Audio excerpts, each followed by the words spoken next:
أعوذ بالله من الشيطان الرجيم بسم الله الرحمن الرحيم الحمد لله رب العالمين الرحمن الرحيم مالك يوم الدين إياك نعبد وإياك نستعين اهدنا الصراط المستقيم صراط الذين أنعمت عليهم غير المغضوب عليهم ولا الضالين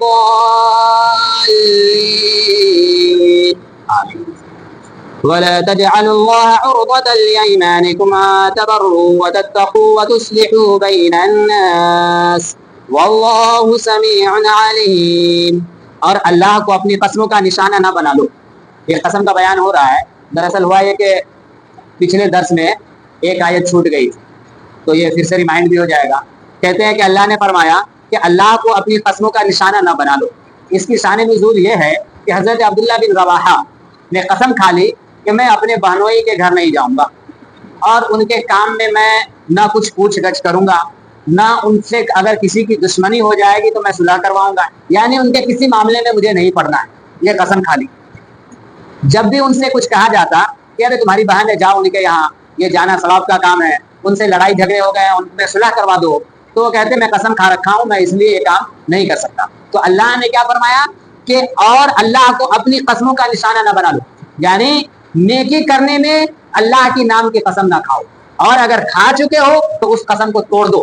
کھا چکے ہو تو اس قسم کو توڑ دو اور قسم کا جو کفارہ ہے وہ کفارہ دو، کیونکہ اس میں بھلائی نہیں ہے. اس قسم کے چکر میں تم کیا ہو جائے گا، بہت ساری نیکیاں چھوڑ جائے گا اور یہ تمہارا نقصان ہو جائے گا.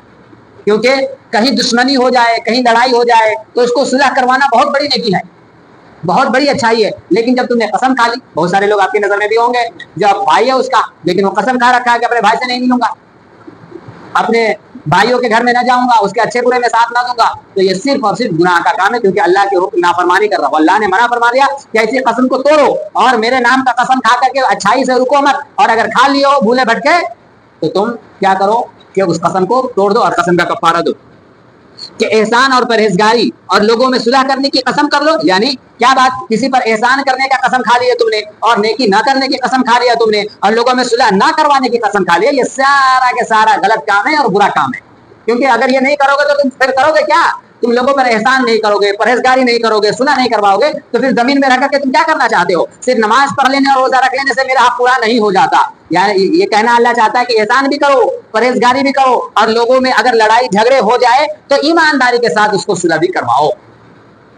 اور اللہ سنتا اور جانتا ہے، یعنی تمہارے پیچھے یہ جو کر رہے اس کے پیچھے نیت کیا ہے اللہ تبارک و تعالیٰ سب جان رہا ہے. لا يؤاخذكم الله باللغو في أيمانكم ولكن يؤاخذكم بما كسبت قلوبكم والله غفور حليم. اللہ تمہیں نہیں پکڑتا ان قسموں میں جو بے ارادہ زبان سے نکل جائے، ہاں اس پر گرفت کرتا ہے جو کام تمہارے دلوں نے کیے، اور اللہ بخشنے والا اور حلیم ہے. اللہ تبارک و تعالیٰ نے فرمایا کہ اگر قسم غلطی سے کھا لو تو پھر اللہ تعالیٰ تمہاری پکڑ نہیں کرے گا، لیکن اگر دل میں ارادہ کر کے قسم کھایا تو پھر اللہ تعالیٰ اس سے تم سے پوچھ گچھ کرے گا کہ تم نے ایسا کیوں کیا. اور پھر اگر تم نے دل سے قسم کھایا، دل سے قسم کھانے سے مطلب کہ ارادہ بنا کر کے قسم کھایا. اب ایک ہوتا ہے کہ ایسے باتوں باتوں میں قسم نکل گئی، ایک ہوا کہ ارادہ بنا کر کے قسم کھایا. تو پھر جو ارادہ بنا کر کے قسم کھایا تو اس پر اللہ تعالیٰ گرفت فرمائے گا کہ اس قسم کو تم نے پوری کیا یا نہیں کیا. اگر پوری کر لیے تو ٹھیک ہے، اور اگر پوری نہیں کیے تو اس کا کفارہ دو، اور کفارہ بھی نہیں دیے تو پھر تم گنہگار ہو گئے اور اس کا حساب و کتاب تمہیں دینا پڑے گا. اس لیے بات بات پہ قسم کھانے سے منع فرمایا گیا کہ اب بات بات میں جسے قسم کھانے کی عادت ہوگی وہ قسم کھا لے گا اور وہ قسم پوری نہیں کرے گا، وہ گنہگار ہو جائے گا بلا وجہ. پھر یہ ہوگا کہ اس سے قسم ٹوٹ جائے گی. قسم جب ٹوٹے گی تو وہ کفارہ دے گا نہیں، کیونکہ کفارہ میں تھوڑا سا لگتا ہے، محنت لگتی ہے، تو پھر کیا ہوگا کہ وہ بندہ گنہگار ہوگا. تو اللہ تعالیٰ نے اس لیے منع فرمایا. آگے دیکھیے، للذین یؤلون من نسائہم تربص 4 اشہر فإن فاؤوا فإن اللہ غفور رحیم. اور وہ جو قسم کھا بیٹھے ہیں اپنی عورتوں کے پاس جانے کی، انہیں 4 مہینے کی مہلت ہے، پس اگر اس مدت میں پھر آئے تو اللہ بخشنے والا مہربان ہے. اللہ تعالیٰ نے فرمایا کہ کچھ ایسے لوگ ہیں جس نے قسم کھا لی کہ میں اپنی بیوی سے نہیں ملوں گا، تو اس کے پاس 4 مہینے کا وقت ہے. اگر وہ 4 مہینے میں واپس آ گیا، ارادہ بدل لیا، تو اس کی بیوی اس کے نکاح میں رہی اور اس کا نکاح باقی رہا، ہاں لیکن جو قسم اس نے توڑا اس قسم کا کفارہ دینا پڑے گا، اور ایسے قسم کو توڑ ہی دینا چاہیے، ایسے قسم کو توڑ ہی دینا چاہیے کہ اسی میں زندگی ہے اور اسی میں اولاد کی زندگی ہے۔ اگر اس قسم کو وہ بندہ پوری کرنے کے چکر میں رہے گا تو پہلے طلاق رجعی اور پھر طلاق بائن ہو جائیں گی۔ تو اب اگر طلاق رجعی کیا ہے کہ اگر ایک طلاق پڑ گئی تو اس طلاق میں ایسا ہوگا کہ عدت میں یا عدت کے بعد انسان کو رجوع کرنے کا حق ہے کہ وہ آدمی رجوع کر لے گا اپنی بیوی کی طرف، اس کی بیوی سلامت رہے گی۔ لیکن اگر 4 مہینے گزر گئے اور اس نے قسم کھائی تھی اور اس نے قسم نہیں توڑی تو اس کے اوپر پڑ جائیں گی طلاق بائن۔ اب یہ طلاق بائن کیا ہے؟ طلاق بائن یہ ہے کہ اب طلاق بائن ہو گئی تو آپ اپنی بیوی سے نہیں مل سکتے، آپ کی بیوی آپ کے ہاتھ سے نکل گئی۔ اب اس کی صورت کیا ہے؟ اب ایسی صورت میں یہ طلاق بائن ہے، ایک ہے طلاق مغلظ۔ تو جب طلاق مغلظ جب ہوگا تو ایسا ہوگا کہ اب اس کی بیوی واپس آنے کی کوئی صورت ہی نہیں ہے۔ اب وہ عورت کیا کرے گی کہ وہ دوسرے مرد سے شادی کرے گی، پھر اس کے ساتھ وقت گزارے گی، پھر اگر زندگی کے کسی کونے میں کسی وجہ سے مرد طلاق دیتا ہے یا عورت طلاق لیتی ہے اور پھر اس کے بعد اس عورت کو یہ حق حاصل ہے کہ چاہے تو وہ اپنے پہلے والے شوہر سے نکاح کر لے۔ تو یہ جو پروسیس ہے، یہ جو طریقہ کار ہے، اس طریقہ کار کو ہی حلالہ کہتے ہیں۔ اصل طریقہ یہ ہے لیکن اس کو لوگوں نے الٹا کر لیا جو کہ گناہ ہے اور ایسا کرنے والا انسان لعنتی ہے اور کمینہ ہے اور بدماش ہے۔ اب ہم ذکر کر رہے ہیں قسم کھانے والی طلاق کی، تو اس میں ایسا ہے کہ طلاق بائن ہوگی۔ اگر وہ 4 مہینہ سے پہلے رجوع کر لیا تو قسم ٹوٹ گئی، بات ختم ہے۔ لیکن اگر 4 مہینے گزر گئے اس نے اپنی قسم کو نہیں توڑا اور وہ اپنی بیوی کی طرف واپس نہیں آیا تو اس کی بیوی کو تو ہو گیا طلاق بائن۔ اب وہ کیا کرے گا؟ اب وہ بندہ کیا کرے گا کہ اپنی بیوی سے پھر سے نکاح کرے گا۔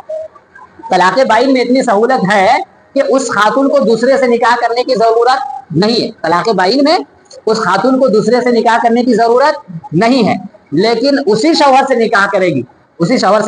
وہ شوہر 2 گواہوں کے بیچ میں قاضی سے نکاح کروائے گا اور اس کا نیا نان و نفقہ و سکنا ہوگا، یعنی روٹی کپڑا اور کھانا اور رہائش، اور اس کا نیا مہر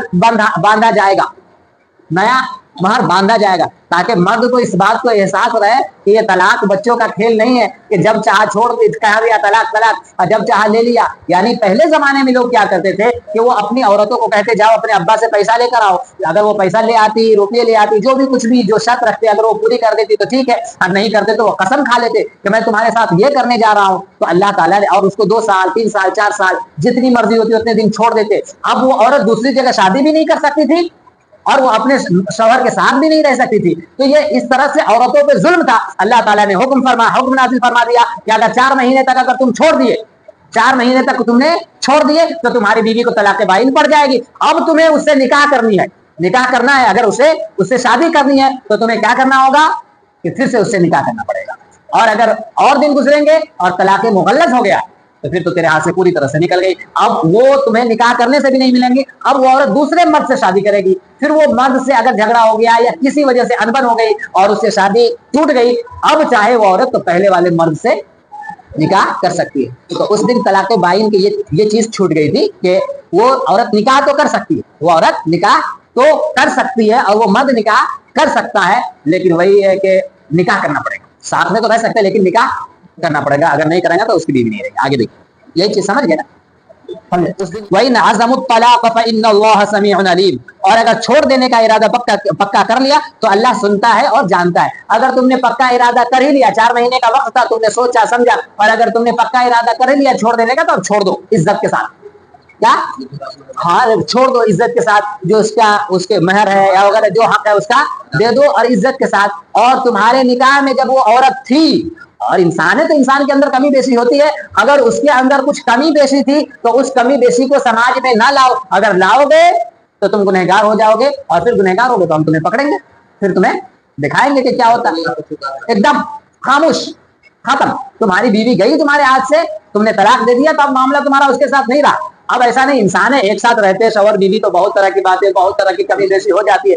اب یہ نہیں کہ آپ اس کی کمی بیشی اس کے دوسرے شوہر سے بیان کرو, یا پھر اس کے گھر میں جھگڑے ڈالو, یہ تو ہمارے ساتھ ہی تو ایسی تھی, یہ تو ہمارے ساتھ ہی تو ایسی تھی, اس کے گھر میں جھگڑا تو چھوڑ دیجیے, اس کا ذکر کرنے سے منع ہے, اس کا ذکر ہی نہیں کرو, نہیں لانا ہے. تو اس کے اندر کمی کیا تھی, بیشی کیا تھی, اس کو چھوڑو, ختم ہو گیا کام.